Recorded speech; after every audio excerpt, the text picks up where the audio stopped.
Hi everyone, I'm Sarah Higgins, Art Papers Executive and Artistic Director. Art Papers expands the dialogue around contemporary art and culture by exploring the ways they affect and reflect human experience.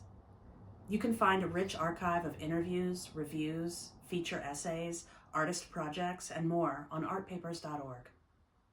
Welcome to this month's episode of Echoes, a monthly series where we spotlight our community of contributors, writers and artists who've been central to Art Papers' creative and rigorous coverage over the years.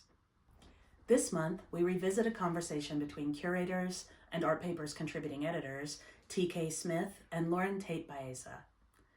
They discuss their contributions to our spring 2020 issue, Art of the New Civil Rights Era. They talk about framing that moment in the context of multi-generational activism and about how contemporary artists contribute to the discourse of racial justice. The works they're discussing are linked in the description, and there's also a link if you'd like to support the work of Art Papers by making a donation or purchasing from our shop. Hey, good afternoon, everyone. Good afternoon. My name is T.K. Smith, and I am a contributor at Art Papers, speaking to you now on the occasion of Art Papers Presents. It's an online conversation we'll be having in correlation with the spring issue of Art Papers, Art, the New Civil Rights Era. Thank you for joining us. I'm currently waiting for Tate Baeza to join me in conversation, another contributor who contributed the New Civil Rights Moment, a recap. Let's see. Thank you again for joining us. If I can tell you anything about myself, I am no longer a Tina Dunkley Fellow. I am now a matriculating grad student at the University of Delaware, as well as an independent curator, writer, and arts critic. And I am currently based in Philadelphia.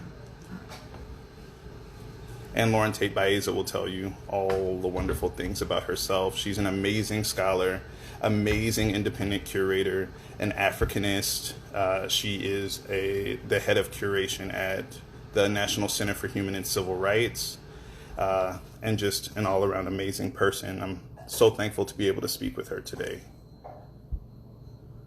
If you haven't had the opportunity to, please go online and check out the spring issue of Art Papers. It is now fully available online for free.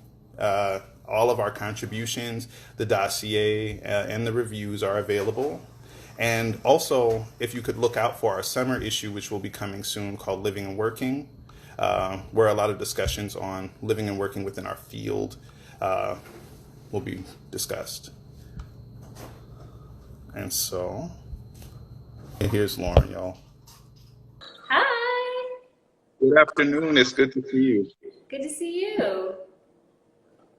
How are you? I introduced myself already, so if you would be kind enough to introduce yourself. Yes, I was watching, and I couldn't get my request to come up, so I saw your whole wonderful introduction, and thank you for all the flattering things you said about me.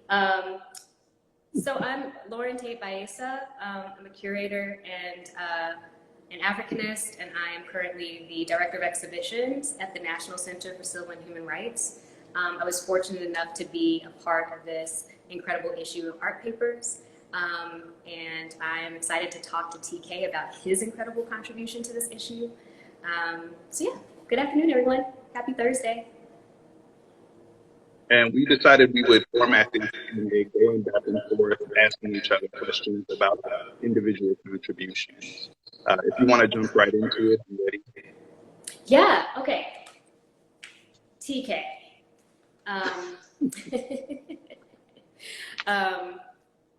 Your piece is it's two essays in one.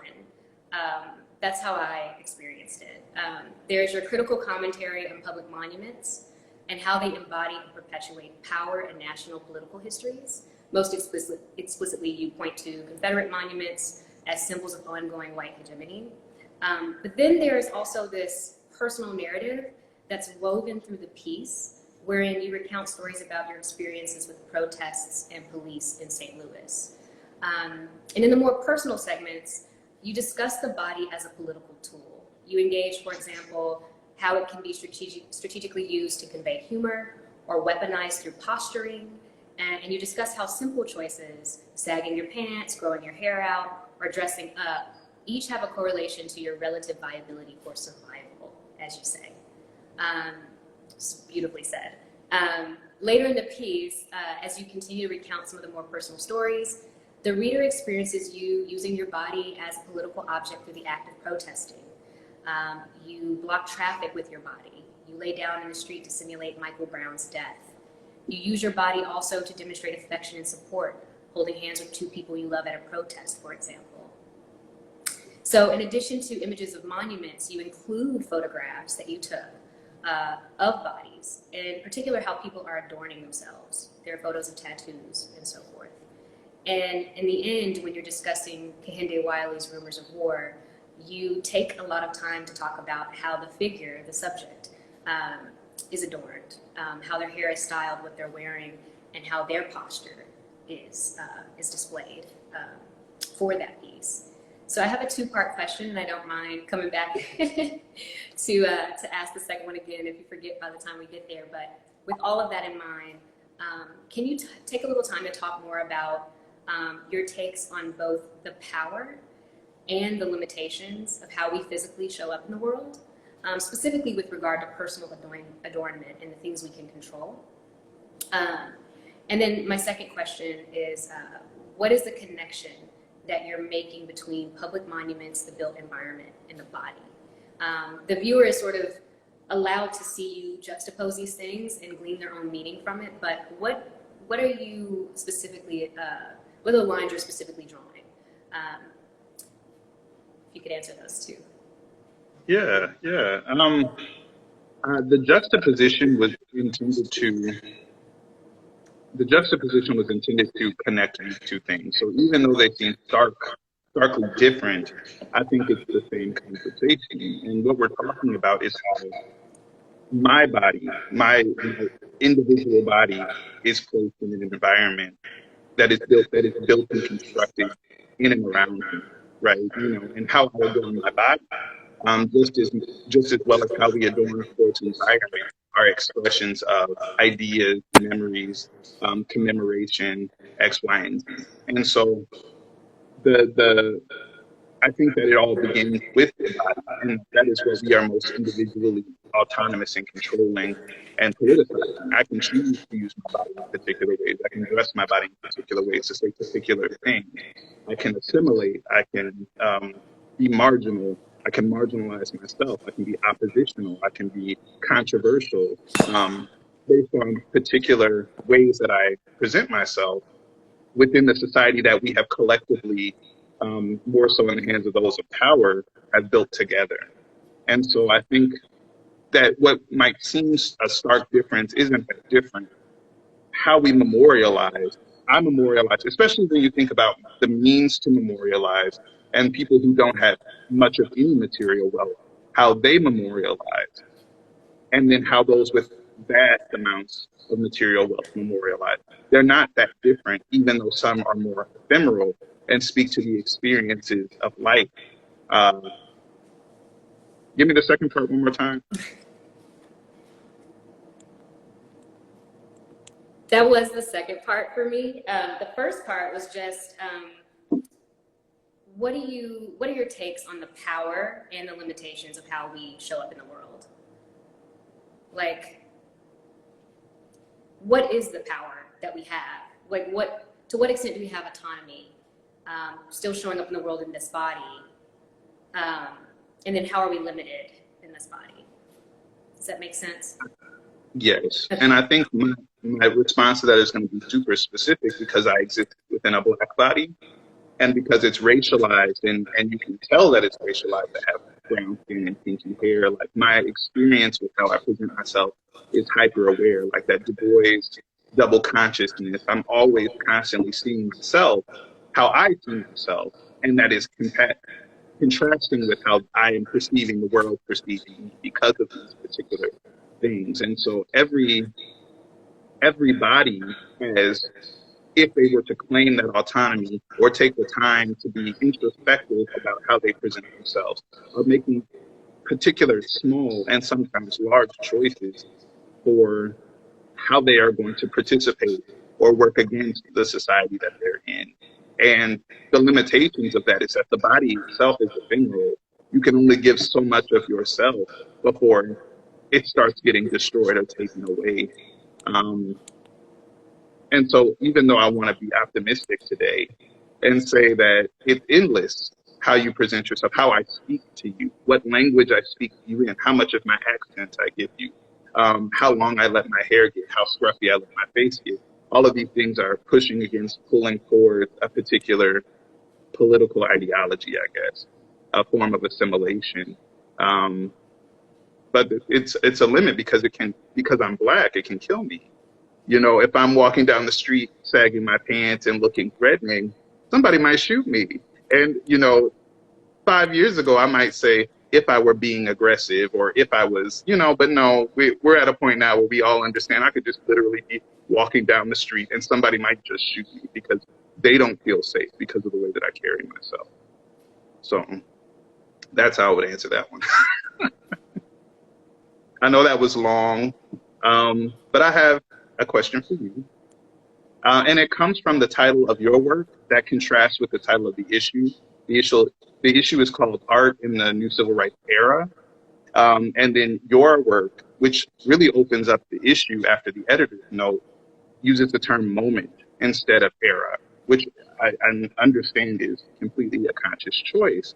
And the framing of this constant fight for equal citizenship in the U.S., for against injustice, for some kind of retribution, that distinctive temporal language, such as eras, times, moments, uprisings, versus a constant fight, is really interesting to me. What do you mean, and why did you choose to use the term moment? And who most benefits from that, and who is victim to that kind of temporal language?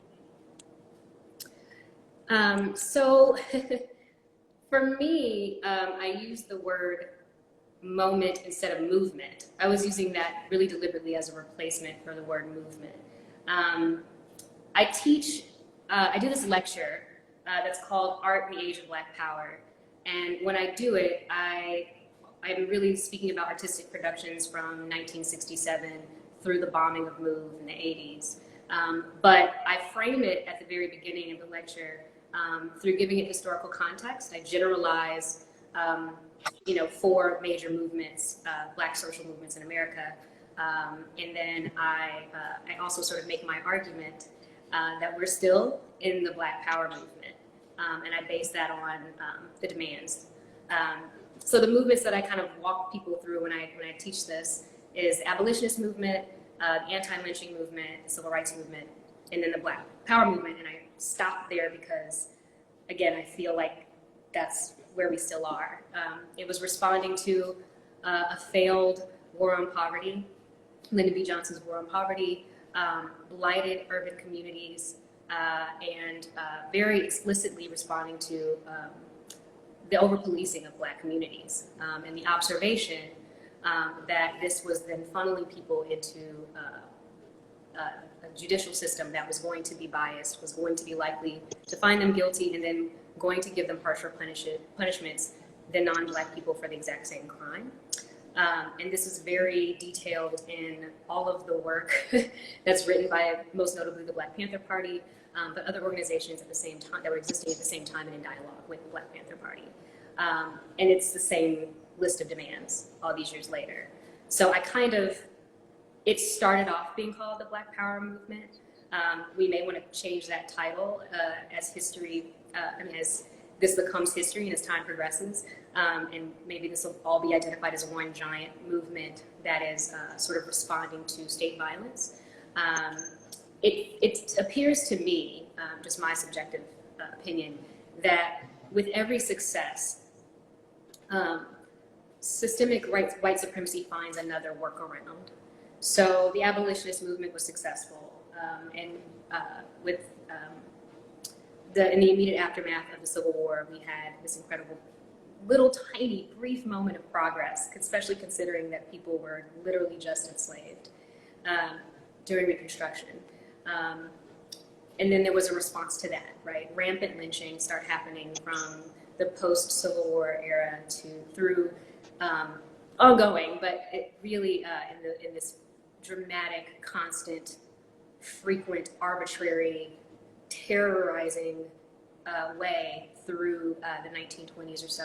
And then National Association for the Advancement of Colored People really sort of cut its teeth as an anti-lynching organization and starts to build a nationwide conversation in response to this, as opposed to like localized small grassroots movements, which have been happening the whole time. And that changes everything forever, right, in terms of how we mobilize against these movements at a national scale and now at an international scale. And that's successful. We still have lynchings, but the lynching numbers go down substantially after their efforts. And then the civil rights movement is really looking at voting rights and desegregation. The Voting Rights Act of 1965 and the Civil Rights Act of 1964 are successes. Things are integrated. And it's almost like the police, the state then is like, well, tell you what we're not going to do. We have to lynch you in our restaurants and we can't keep you from these federal jobs, but we're going to keep you in your place and we're going to over-police your communities and we're going to find every little crime you're doing and we're going to create crimes when they don't exist. And another type of terrorism to continue to keep the status quo, right? Which is that we are under thumb and in order, and we are in certain communities, and we have certain outcomes that are more likely, and those outcomes keep us from power, and that we are disenfranchised through all of these different means. But by the time, there's coordinated efforts around responding to this, we are, I think, in my opinion, fighting so many wars at that time that it just doesn't, and there's an extremely coordinated effort to disband, right, the Black Panther Party and the like.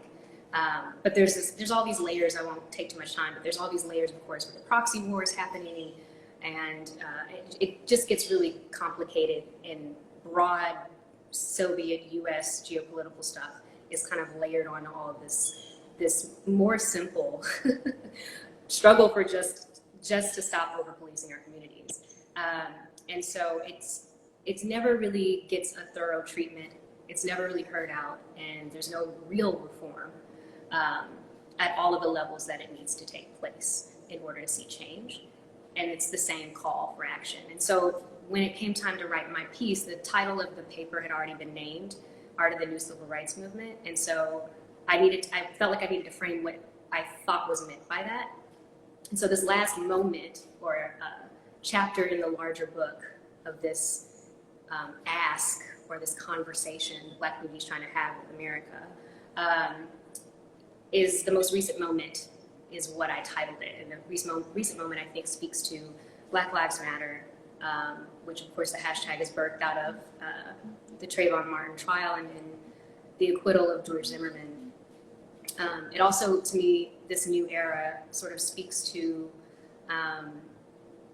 social media, cell phones, the transmission of information at a volume we've never seen before. All of this content sharing has really changed what this book, the broader movement looks like. And so I wanted to kind of take a moment to talk about that part of this broader movement. And so that puts us at the last 10 years. And that's how I frame it. But I very deliberately didn't say movement because I think the movement started in 1967. Since this movement has progressed after so many decades, do you feel like there's any usefulness in framing it in a conversation of generation and generational interests, if the interests are the same? Can you say that one more time for me, TK? I'm sorry. Sorry, no worries. Just out of what you said, because this particular movement has expanded over so many decades, do you feel like there's any usefulness or utility in framing it through an understanding of generations? A lot of the time I'll hear people say, well, my generation was most interested in this, and my generation was most interested in this, and this is the way that we were able to mobilize and create change or push against. But if this particular moment with this particular aim to span so many decades, is that conversation even useful? Yeah, I don't, I really like the idea of framing time in terms of like broad political, technological, and social phenomena. Like, the generation thing just seems too narrow for me, and it gets messy really quickly. It's like, what generation am I? I don't even know half the time if I'm a millennial or a Generation X. Like, I just think, what do we even? I don't. Yeah. So I like the idea of like the internet, right? The internet generation, quote unquote, or you know, even when I'm looking at history, looking at things like naval capacity and how that changes the world, or agriculture and surpluses and how that meant that, you know, you could now be in one place, and how did that change society and culture and our understanding of spirituality. Like, I just like looking at phenomena, and I think that, again, for my piece, talking about the moment of cell phone activism, if you will, or how that became a part of a broader activism that was already happening, and how it empowered it, and how sometimes it limited it. But that's a huge thing that happened, right? We can now see, which you kind of chat about a little in your piece, you could see if you needed it, right? If you're a non-Black person who's never actually experienced hostility with the police, somebody could record it on their phone and transmit it to millions of people. And it was this evidence, widespread, that, you know, we never really had before. We had it, of course, with during the civil rights movement, when we had news media sort of intersect with this incredible time in history, and so we have all this documentation in print from that era as well. But it doesn't beat real-time cell phones. I mean, it's such another level that I just feel comfortable framing it in that. And whoever's participating at whatever age they are, or whatever, I don't know, experiences that they had, I feel like we're all in it together. Just to eliminate the point, my father is 78 years old. He was affiliated with SNCC. He was a part of the Albany movement. I still feel like he's been a part of this moment. I wouldn't say because of his age or because of his previous involvement in this pre-Black Power movement, even by my own framing, participation makes him of something different. Like, I think he's been very involved in this moment as well. So does that answer your question? It does. Thank you. Do you have another one for me? Yes. Okay. So my next question for you, is in Beyond a Monumental Black Body, you discuss the power dynamics implied by the types of monuments built by the state. But you're sure to also include that these monuments are destroyed by the power of the state. So here you hint at how a lack of power is reinforced by the fact that it is even up to someone else, as in, you know, an external governing body, process, court systems, etc., to decide to provide Black people freedom and respect, which I thought was really, really powerful. It's like, well, if someone can just wake up in the morning and say, you're free now, are you really free? Because they can just take it back, right? I love that you took a moment to talk about that. Like, their decision making is still reinforcing how powerless we are, especially when their decision making doesn't include us, right? There's no committee, or we're not in the room. What are your thoughts on going through a longer, more diplomatic process of getting monuments celebrating slavery and slave owners removed, versus moments such as what we've seen recently with protesters toppling monuments of Christopher Columbus and Confederate leaders all over the nation, and in fact, you know, colonialists, enslavers, statues of those types of people are also being toppled in Europe. What is your take on taking matters into your own hands and expediting the process and just dealing with the consequences of that versus going through the process? Is it an either or? Should you do both? What are your thoughts on both those approaches? It's hard to not you're like, oh, short answer, just burn everything down, you know, because, you know, we had this conversation about Toni Morrison and her talking in reference to the LA riots about the restraint that people had waiting for justice before they took to the streets. And part of one of the reasons why I'm so interested in the body and autonomy is because the reality of the difference between said monument being taken down and my, viability for survival is that I can really just go get a hammer and I can take it down. I love that phrase, the power of the people is stronger than the people in power. And people forget that because we have so much law and so much social rule and so many social niceties, and we're working against centuries of demonization of our very internal beings.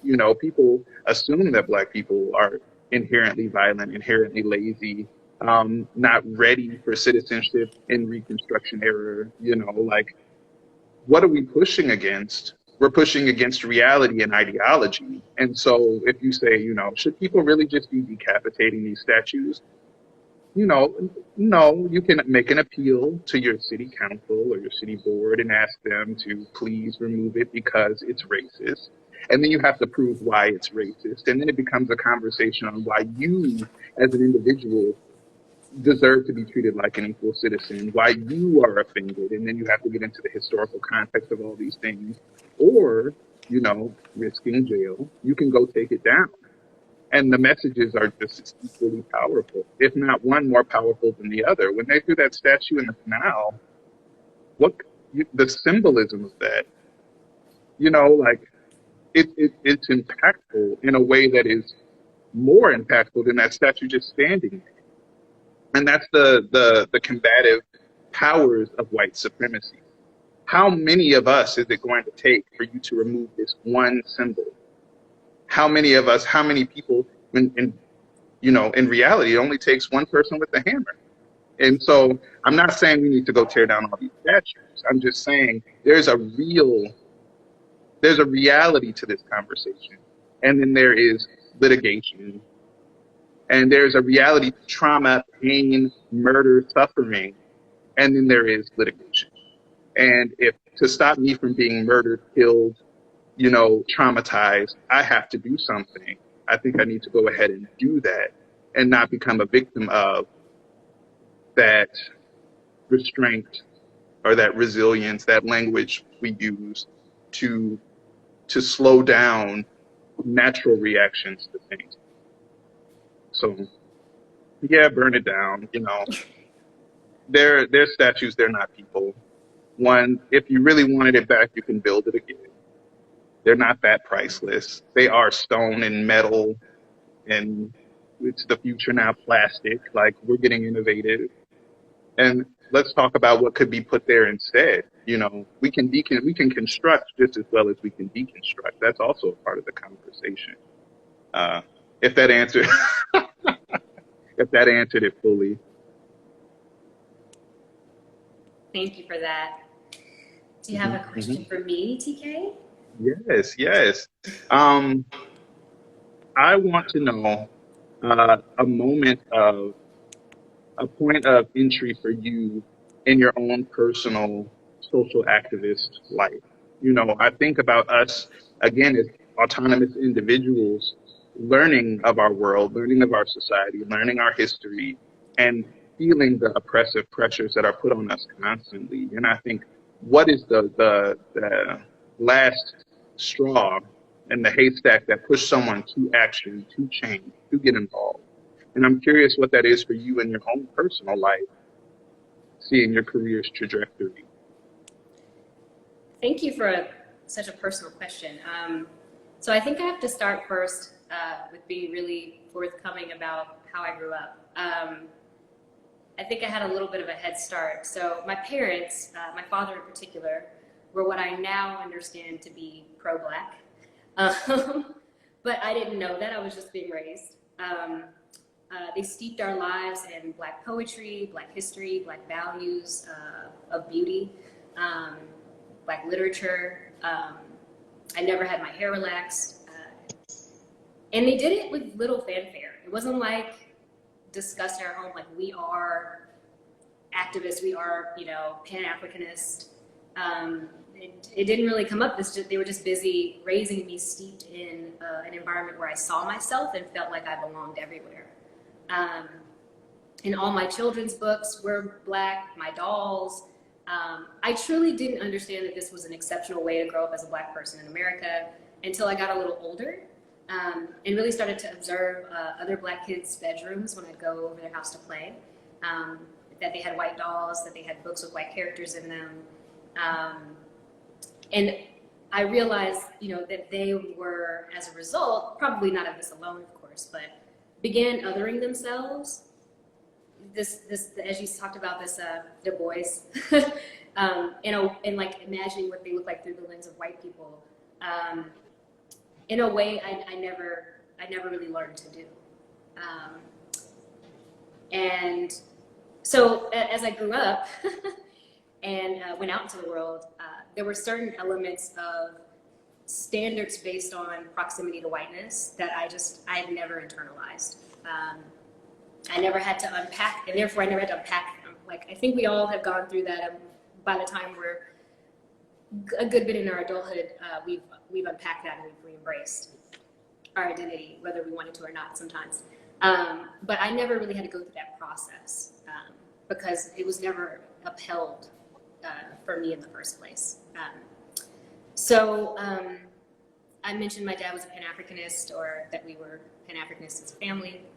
So I grew up with this very diasporan sense of identity and a strong affinity for an imagined Africa. And I say imagined because I didn't go to Africa for the first time until I was 30. So it was like the place of home for me somehow in my mind, based on how I was raised and the kinds of things that were said in my household. And I was also introduced to Caribbean leaders and philosophers like George Padmore, Marcus Garvey, really young, very, very young. And then on the American side, I read by force the autobiography of Malcolm X, I think for the first time I was like 7 or 8. I mean, again, but there was no conversation about like, we're going to war. It wasn't, it wasn't very political. It just was, I mean, it was. I realize that and appreciate that now, but it didn't feel like work. It was just how I was growing up. And so, yeah, this broad sort of Pan-Africanist way of seeing myself in the world is kind of how I came into the world. And so I want to take a minute to talk before I get into like when I separated from my family's and really had my own political moment. I want to talk about the role of music because I think it's really important. It's been foundational to me. So I had this sort of groundwork, of being raised in this particular way. I also had a mother who was very, she warned against groupthink all the time, and she had this she would always talk about how rules were relative and made to be broken. And they were just, again, they were very radical, but they were very like matter of fact about it. It wasn't like there was no, you know what it was, TK? There was no real discussion about what we were responding to. So in that way, it wasn't political, if that makes sense. Like they were being, now I know, of course, we've talked about it a lot, they were being very intentional in how they raised myself and my brothers. But they didn't make us feel like they were doing something, you know what I mean? Like, so anyway, the role of music. So my parents played a lot of, Bob Marley and Sly and the Family Stone, and this type of music reinforced the ideas that I was introduced to my whole life. And then when I got older and got in my own music, Bad Brains, Rage Against the Machine, Public Enemy, continued that legacy of music reinforcing my political ideas. And so I want to say, like, when I finally expanded, I feel pretty confident saying that, when I finally expanded into my own political language, or things that motivated me, and things that probably definitely changed me probably for the rest of my life. It was when I took a political stance in response to sweatshops. In the 90s, there was a student-led anti-sweatshop movement. And I think in part because it was student-led, like I was maybe 15 and the kids weren't that much older than me that were the face of this. But also it just was really intriguing to me because it was my entry point into really looking at, I guess, supply chains and distribution and capitalism in a way. My parents never talked about that. Like so this was my own sort of moment. And a journalist at the time they were writing about this. There were all these exposés, and there was this broader conversation happening where companies based in America or Europe were taking advantage of loose labor laws or no labor laws in other countries and exploiting workers in ways they could never get away with doing in our country or in European countries, and including things like child labor. And so I think around that time, when someone finally takes the veil off, you're like heartbroken and like, oh, the world's not perfect. And that was my moment, because it wasn't, oh, the world's not perfect, people are racist. I knew that because of the way I grew up. It was, I can't even support half of the companies in my closet anymore. And like this realization of like how systemic and broad some of the problems of our time are, and how intricately intertwined so many different elements of our society are with these big problems. So, for example, I remember kind of going down the rabbit hole to try to find companies that had ethical practices, and it was like, I can only wear 3 companies for the rest of my life. And it was like, oh my goodness, right? Like, so, and I think, obviously that's not sustainable, right? But it was where I was at the time, and what the legacy of that has been for me and how I live my life is that I really have never gone back to thinking of individual incidences of injustice. That was my introduction into thinking about broad systems, and really understanding what's global about a problem that might seem like something in your neighborhood. So yeah, that transformed me, and that was my first, those were the first protests I went to. Those are my first experiences in boycotting something intentionally. I'm sure I boycotted things just being in my family as a child. I didn't know I was boycotting, but real dairy. That's another thing. My parents also didn't let us know how healthy we were. They just called it mayonnaise. They just called it milk. They just called it ice cream. We did not know that we were eating granola. They were just really, I think that it was so smart, because we weren't resisting anything, right? Like we weren't protesting it because they didn't make it a big deal. Anyway, so that was my entry point, like sweatshops, and really kind of thinking about what a giant monster injustice can be. Absolutely. If I could have sent a little heart to that go up when you said the intricacies of the system, I would have. So I'm hearting that verbally. For everybody who has joined us in the middle, I'm TK Smith, and I'm speaking with Tate Baeza on the occasion of an AP Presents, where we're talking about our contributions to the spring issue of Art Papers. So you got another one for me? Yeah, and I think we're having so much fun that I'm not going to get through all the questions I want. So now I have to figure out which one I want to ask you. Hold on. Let me. Okay, so I had like 5, and I've already asked you 2. Okay, I want to ask you this one. So you talk about how Confederate monuments represent the fragility of Black citizenship in your piece, and you liken them to the spectacle of lynching. You state that both are sites of pain and white celebration, picnics and fireworks. When I read that, I immediately thought about Stone Mountain Park. I want you to speak a little bit to the concept of monuments to Black pain. You thoughtfully discuss memorials like the National Memorial for Peace and Justice, which is sometimes referred to as the Lynching Memorial in Montgomery, and other sites that depict Black people through the lens of unrealized citizenship. And you address, correctly in my opinion, that this narrative of Black suffering,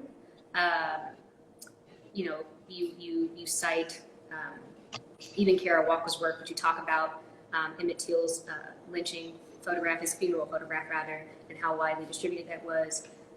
You talk about these depictions of Black suffering as depictions that are staples in the American visual culture that can desensitize people to Black pain at worst, and reinforce pain as the primary or full extent of our story at best, which I thought, again, was really thoughtful. That if people are so used to the story of Black America being the story of pain, we ought to think about that when we're building monuments and making art. So there's an absence that you point out, essentially, an absence in triumphant depictions, depictions that neither acquiesce to state power nor visualize Black pain. Do you think monuments of Black pain or that celebrate proponents of Black oppression should all be removed and replaced? Should they remain and be in dialogue with newer, empowered, and celebratory representations of Black life and Black heroes, even nameless ones, like Kende's piece there's no one in particular that it's honoring, right? Or Simone Lee's Brick House isn't a specific tribute to a singular person. So representations of heroes or in abstraction, or should they simply be removed and not replaced? What are your thoughts on that? So my choices were remove them and replace them, leave them and have more monuments that are in dialogue with them that do have these triumphant depictions, or just remove them. What do you think would be sort of the best way to go forward in terms of monuments in this country and abroad? To take a cheap answer, I would say that the definitive answer lies in the hands of the communities in which these monuments exist. What I would say to complicate my own answer is that it's not so much about one monument depicting pain or one monument depicting this particular point in history. I think it's more so about telling the truth and being responsive and showing the humanity of Americans, all Americans, and allowing Black Americans to be more than just the chattel slavery legacy. In the United States, we are so much more of a dynamic people than just one narrative that they love to place us in, as if all we've contributed to this country is getting you to see how inhumane chattel slavery is, or how inhumane segregation was or is, depending on who you ask and where you are in the United States. But now that we're living and existing in a time with so much technology, I feel like we're breaking the barriers or breaking down the misconception of monuments as being eternal and permanent. There's no more permanence because we saw somebody walk on up there and decapitate a monument. We saw a Black woman shimmy up a pole and pull down the Confederate flag. There's no more permanence to anything. Things can change. Kehinde Wiley's monument moved from Times Square to Virginia. That's astounding symbolically. I think that's astounding. And I think it speaks to the future of what I would like to see for art in the public sphere is monuments that have the ability to, and the social approval to change and shift and be in conversation with, because that's where we'll get closer to our subjective truths. You know, it's so easy and usually one of the main weapons of white supremacy to say there is one narrative, and this is the narrative we're all going to support, regardless of who it maims and kills, right?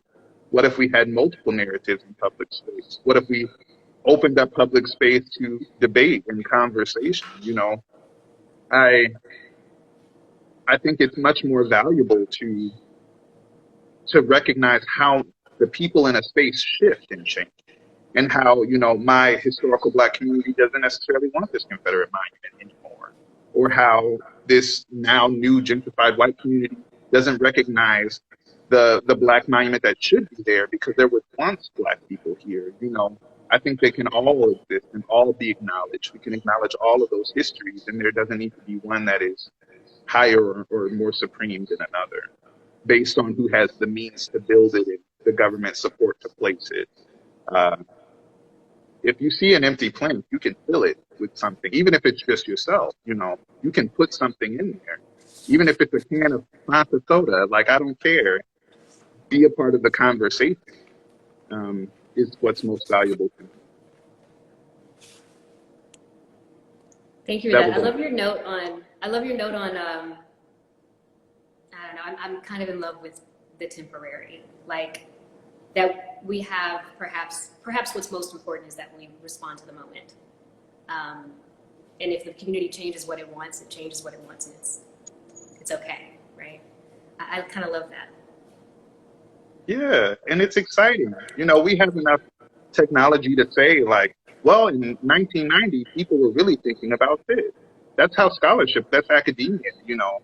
it's a mess that you have to wait till you get into a graduate program to start understanding that everything is constantly being combated, constantly, the history of this or the truth of this or the theory of this constantly being combated.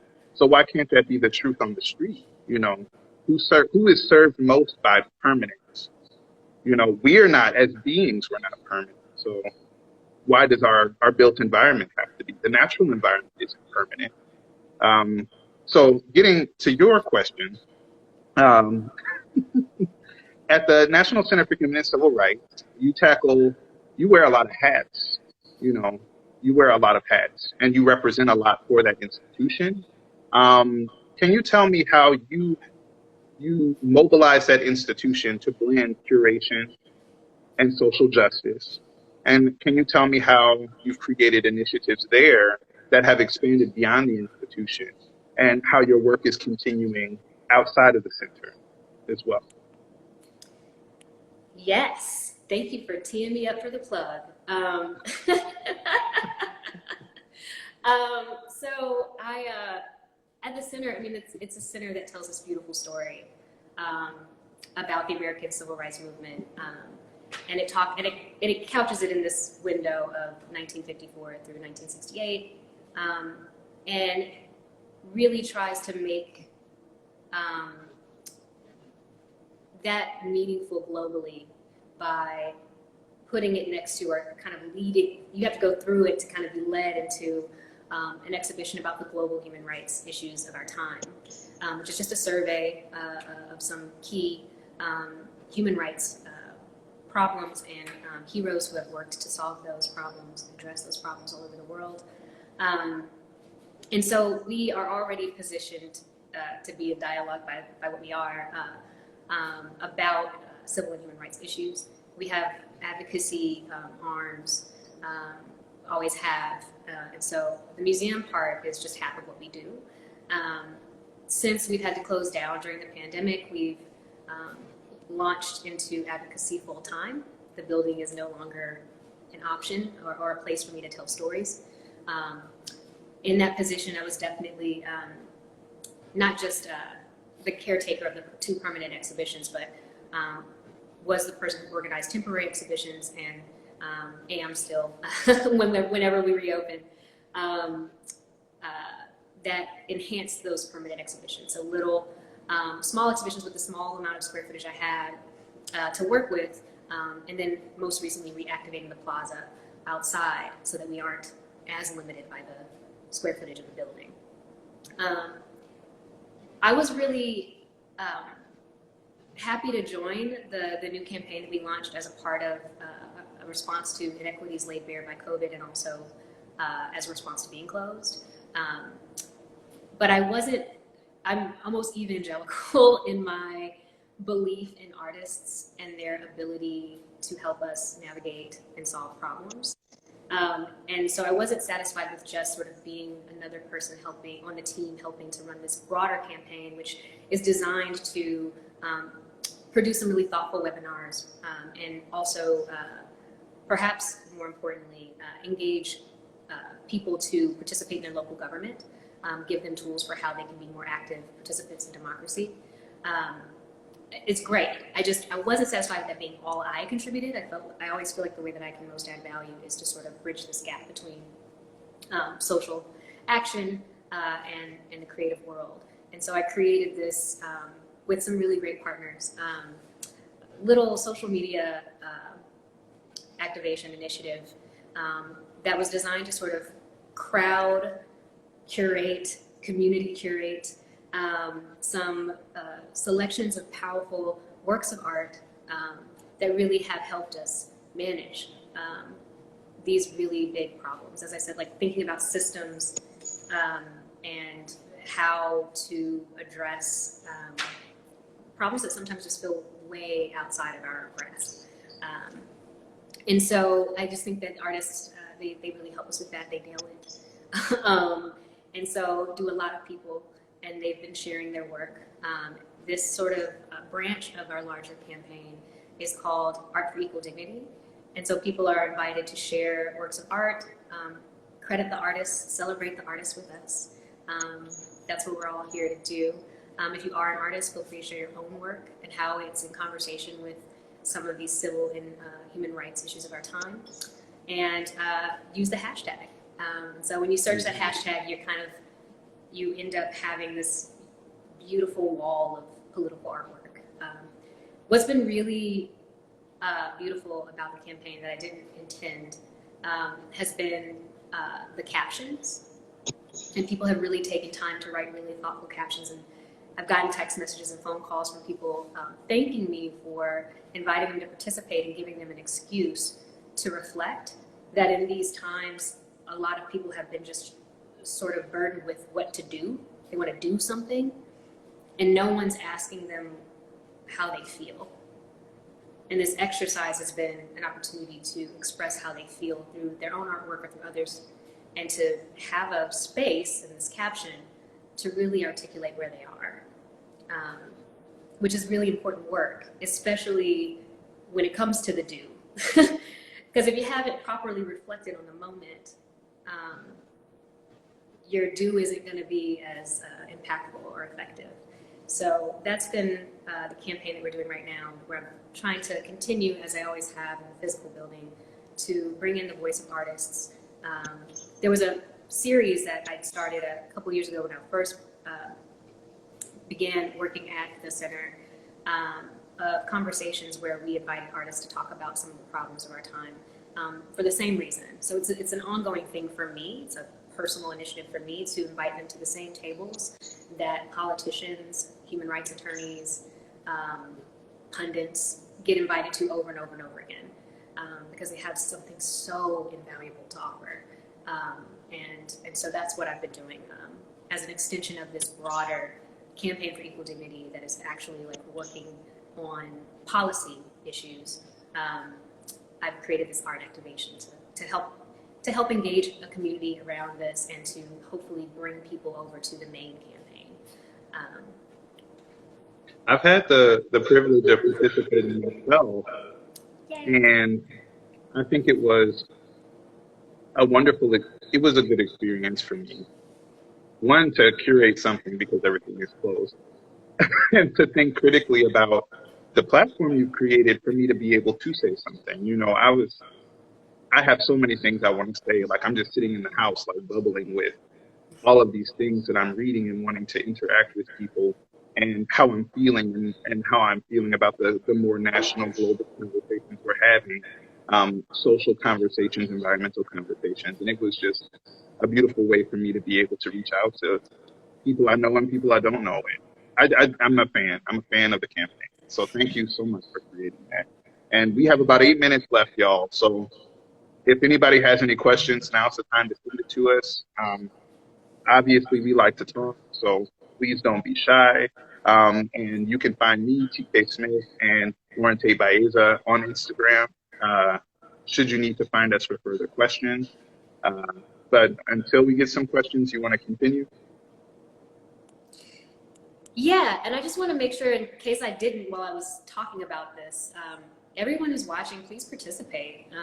You're sharing artwork, again, your own or your favorite artists or artists that have moved you, and really helped you make sense of some of these tough issues. Big them up, celebrate them. They're every bit as important as people who are perhaps more immediately identified as activists and politicians. Do use the hashtag Art for Equal Dignity, tag the Center for Civil and Human Rights. And so, yeah, I just wanted to say that, like, I really want, it's not like only certain people can do it. Everyone's invited. The whole point of this was so that it could be completely democratic, and everyone's sort of voice is important, because what's meaningful is the chorus that's created. You got a question, TK? Oh, okay. Oh, and it's for me. TK, could you talk more about the specific process you were able to follow to get context added to a structure in Forest Park? Sorry if my memory of the details fails me. It was part of a class. Could I talk more about the specific process I was able to follow to get context added to the structure at Forest Park? there was a Confederate memorial that I did my master's thesis on in Forest Park that has now since been removed shortly after the election of Mayor Lyda Crewson. I wasn't able to actually get context added. I was part of the debate of what we should do with the Confederate memorial. And my suggestion was that we contextualize it fully, which would be an economic investment in a restructuring of that entire space. But it ended up being removed. So that conversation kind of ended for me. I don't know if that answers your questions, but please DM me if you need more specific details, because I'm here. Can I ask you one more question, TK? Yeah. How much time do we have? 5 minutes. Okay. So I guess we have to both be brief here. At the end of your piece, you talk about a man who was shot outside your doorstep. And this is deeply personal. So thank you so much for sharing it, so we can all experience the meaning that you got from it. And again, you use this beautiful language. You describe him as squirming around the bullet that had pierced him. You stay with him until the police and paramedics come, because you did not want him, as you said, to die alone. As you tell the story, you freeze time, and again, you discuss bodies and the politic of bodies, and you talk about everyone's body in the scene, what your body, the shot man's body, and the police officer's body represented in that moment. To whatever time allows, I'd love for you to talk about how that experience impacted you personally, and then how it is of service, this experience, how it's in service to your greater research on monuments. I'm going to try to answer your question and a question in the comments at the same time. So to contextualize this piece, it is a trauma response to what has been happening to my people in this nation. The italicized portions of it are personal experiences that I needed to process and go through over and over and over again, because when a narrative starts screaming in your head, it has to come out in some way. You have to work it out in some way. And I'm thankful that my editor was willing to go through that with me. I needed those portions to be able to articulate to my audience, and my audience was marginalized people in the United States, particularly people of color, particularly Black and queer people. Like, your body has so much power. Should you use it? You know, your body can do so much. Should you extend it? You know, how you conceive of it. Our bodies in that moment, we're all communicating different things. This dying man who I didn't have a choice but to watch die. You know, it was hurtful, and that police officer who wasn't a Black man in that moment. You know, he wasn't a Black man watching another Black man die. He was an extension of the state. He was a police officer. And when that woman and I refused to leave that man who was dying, he reached for his gun. We were a threat to whatever process he had going on, whatever his politics are, or whatever his orders were. We were all making choices in that moment. And regardless of what our choices were, or how much power we had, or how much we could actually do to comfort this man, that man died. And yeah, I'll tell you, I regret every time I've called the police ever in my life. To sum that up. Anywho, and to answer the comment in the comments, I think that the ephemeral remains of things are very important, because just in the same way that we preserve monuments, there are lots of monuments in the country that we have let fall into disrepair. There are lots of buildings and neighborhoods and communities and institutions that have fallen into disrepair and have lack of political or economic support, because there's political agendas, there's forces, there's reasons for that. And they communicate just as loudly as those we preserve. You know, if Stone Mountain fell into disrepair, if a big chunk of it fell off and nobody fixed it, what does that communicate to the people around it? To the majority Black and brown and immigrant people in Stone Mountain, what does that say to them? that this institution is crumbling. It's almost literal, you know. When you go into a dilapidated neighborhood and you see houses falling apart, what is that city saying to the people who live in that neighborhood? We don't value you. We don't care for you. So I think rubble is important. It's important to read. I think graffiti is important to read. Graffiti artists are essential to community work. Yeah, I hope that answers both. We have 1 minute left. We have 27 seconds left. So thank you everyone for joining us. Thank you, Lauren Tate Baeza. Thank you, Art Papers. This was Art Papers Presents. Look out for the summer issue of Art Papers, Living and Working. That'll be coming out very, very soon. And then there'll be more Art Papers Presents for y'all to join contributors and conversation. So thank you all so much, and take good care of yourselves. Thank you. Thank you.